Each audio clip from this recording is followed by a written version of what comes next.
जय श्री कृष्ण दोस्तों, हर हर महादेव। मैं पूनम पांडे आप सभी लोगों का शक्ति कुंज चैनल पे बहुत बहुत स्वागत करती हूँ। माघ जैसे पवित्र महीने के कृष्ण पक्ष की एकादशी व्रत पूर्ण हो चुकी है और अब शुक्ल पक्ष की एकादशी आने वाली है। माघ शुक्ल पक्ष की एकादशी को जया एकादशी कहा जाता है। जया एकादशी को भैमी एकादशी और भूमि एकादशी के नाम से भी जाना जाता है। जो भी व्यक्ति जया एकादशी का व्रत कर लेता है तो इस एकादशी के व्रत के प्रभाव से व्यक्ति पिशाच, भूत और प्रेत की योनि को प्राप्त नहीं करता है।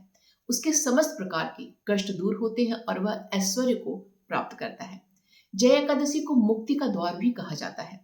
इस एकादशी व्रत की कथा में बताया गया है कि जो भी व्यक्ति जय एकादशी का व्रत कर लेता है तो मानो उसने समस्त प्रकार के जप तप दान उसने संपूर्ण कर लिए हों। जो भी व्यक्ति श्रद्धा पूर्वक नियम के संग जय एकादशी का व्रत करता है उसे सहस्त्र वर्ष तक अर्थात 1000 वर्ष तक स्वर्ग में रहने का अवसर उसे प्राप्त होता है। अगर आपके पितर कुयोनि को प्राप्त हुए हैं अर्थात अपने किसी गलत कर्म की वजह से वह अधोगति को प्राप्त हुए हैं, वह पिशाच योनि को, भूत योनि को, प्रेत योनि को या भी किसी अन्य कुयोनि को वो प्राप्त हुए हैं, तो आप इस एकादशी का व्रत करके इस एकादशी व्रत के प्रभाव से मिलने वाले पुण्य को आप अपने पितर के निमित्त जो है दान कर सकते हैं, जिससे उन्हें मुक्ति मिल सकती है। क्योंकि यह जो एकादशी है बहुत ही महत्वपूर्ण मानी जाती है। इस एकादशी व्रत की कथा में बताया गया है कि पुष्पवती और माल्यवान जो नामक जो गंधर्व थे, ये दोनों इतना ज्यादा एक दूसरे में आसक्त हो जाते हैं कि अपनी मर्यादा का पालन नहीं कर पाते हैं। भरी सभा में जो है वो अपने गुरुजनों का जो है वो अपमान करते हैं, जिसकी वजह से उन्हें श्राप मिलता है और वह पिशाच योनि को प्राप्त होते हैं। अपने किसी पुण्य की वजह से जब उनका पुण्य उदय होता है तो वह जो है जय एकादशी का व्रत करते हैं और इस एकादशी के व्रत के प्रभाव से वह अपने पिशाच योनि से, जो उन्हें श्राप की वजह से पिशाच की योनि मिली थी, उससे वो मुक्त हो जाते हैं और अपने दिव्य देह को अब वो धारण करते हैं। तो अगर आप देखिए नया एकादशी का व्रत प्रारंभ करना चाहते हैं तो इस एकादशी से अपना नया व्रत प्रारंभ कर सकते हैं, क्योंकि माघ का महीना चल रहा है और शुक्ल पक्ष की एकादशी है। तो इस एकादशी से आप जो है नया एकादशी का व्रत प्रारंभ कर सकते हैं, या फिर आप केवल जो है इस एकादशी का व्रत आप करना चाहते हैं तो वो भी आप कर सकते हैं। ये इस एकादशी का व्रत कीजिए, इससे जो मिलने वाला पुण्य है अगर किसी को दान करना है तो आप दान कर सकते हैं, अर्थात स्वयं जो है उसका जो है आप व्रत करके उसका पुण्य जो है आप उसका उपभोग करिए। या अगर ऐसी भी बाध्यता नहीं होती है कि अगर आपने यह एकादशी का व्रत कर लिया तो आगे आपको समस्त जो है आगे आगे जो एकादशियां आएंगी उसको आपको करना ही है, वो आपकी स्वेच्छा है कि आगे की एकादशी आप करना चाहते हैं या नहीं करना चाहते हैं। आप केवल जो है इस एकादशी का व्रत भी आप कर सकते हैं। आइए जानते हैं कि 2026 में जया एकादशी कब मनाई जाएगी।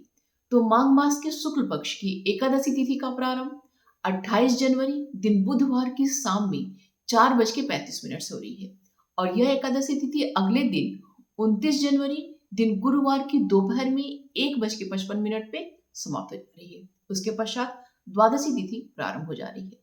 तो उदया तिथि के आधार पे और एकादशी और द्वादशी तिथि के संयुक्त होने के आधार पे ये जो जया एकादशी है यह 29 जनवरी दिन गुरुवार को मनाई जाएगी। स्मार्तों और वैष्णवों सभी की एकादशी 29 जनवरी दिन गुरुवार को मनाई जाएगी और इस्कॉन मंदिर में भी यह एकादशी जो है 29 जनवरी दिन गुरुवार को मनाई जाएगी। इस्कॉन मंदिर में जया एकादशी को भैमी एकादशी कहा जाता है। 29 जनवरी दिन गुरुवार की जो जया एकादशी है यह इंद्र योग में और रवि योग में संपन्न हो रही है। इस दिन जो इंद्र योग है वह सुबह से लेकर रात्रि में 8:27 तक है और जो रवि योग है वह ब्रह्म मुहूर्त से प्रारंभ हो जा रहा है और सुबह में 7:31 तक है। इस दिन सुबह में 7:31 तक रोहिणी नक्षत्र रहेगा। उसके पश्चात जो है मृगशिरा नक्षत्र प्रारंभ हो जाएगा।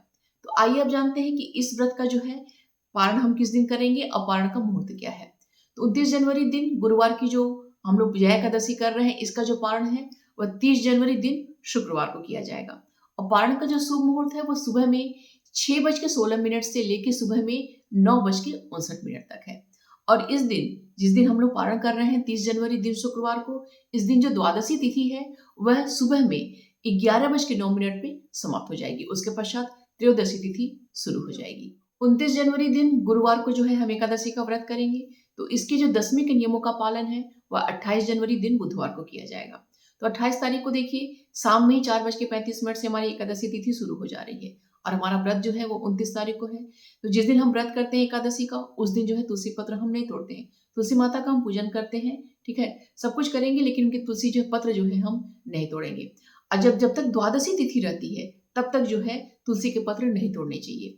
तो जो हम जिस दिन पारण कर रहे हैं 30 तारीख दिन शुक्रवार को, उस दिन जो है 11:09 तक द्वादशी तिथि रहेगी, तो उस समय तक जो है आप अपने तुलसी पत्र नहीं तोड़िएगा। इस दिन देखिए संभव हो तो हमें सभी को जो है गंगा स्नान अवश्य करना चाहिए, क्योंकि माघ का महीना चल रहा है। तो अगर संभव है तो गंगा स्नान करने का प्रयत्न करिए। अगर ऐसा संभव नहीं है तो घर पे ही जो गंगा जल मिला के उससे अब स्नान आप कर सकते हैं। इसके अलावा देखिए, अगर कोई पितरों के निमित्त जो है इस एकादशी का व्रत कर रहा है, तो उसे भगवत गीता के 7वें अध्याय का पाठ करके उस पाठ से मिलने वाले पुण्य को जो है अपने पितरों के निमित्त दान कर देना चाहिए। और पितरों के निमित्त अगर कोई व्रत कर रहा है तो उसे पितृ जो है पितरों के निमित्त तर्पण का कार्य भी अवश्य ही करना चाहिए। इस दिन विष्णु सहस्त्र नाम का पाठ हमें अवश्य करना चाहिए। इसके अलावा ज्यादा से ज्यादा जो है मंत्रों का हमें जप करना चाहिए। मंत्रों में देखिए जो हर कोई कर सकता है, देखिए इसमें कोई भी दीक्षा जो ऐसा नहीं कि कोई जो दीक्षित है वही इसको कर सकता है। हरे कृष्ण महामंत्र जो है, हरे कृष्ण कृष्ण कृष्ण हरे हरे, हरे राम राम राम हरे हरे, इस मंत्र का जाप कर सकते हैं। या फिर जो है कृष्णाय वासुदेवाय हरे परमात्मने प्रणतः क्लेशनाशाय गोविंदाय नमो नमः, इस मंत्र का जाप कर सकते हैं। या फिर ओम नमो नारायणाय, या फिर ओम नमो भगवते वासुदेवाय, जो भी मंत्र का जाप आप करते हो उस मंत्र का ज्यादा से ज्यादा जो है जाप करने का हमें प्रयत्न करना चाहिए। इस एकादशी व्रत से संबंधित कोई भी प्रश्न अगर आपका है तो कमेंट बॉक्स में मुझसे पूछिएगा। वीडियो पसंद आए तो प्लीज लाइक अवश्य कीजिएगा, शेयर कीजिएगा। चैनल पे अगर नए हैं तो प्लीज चैनल को सब्सक्राइब अवश्य कर लीजिएगा। मिलते हैं अगली वीडियो में। अपना और अपनों का ख्याल रखिएगा। जय श्री कृष्ण, हर हर महादेव।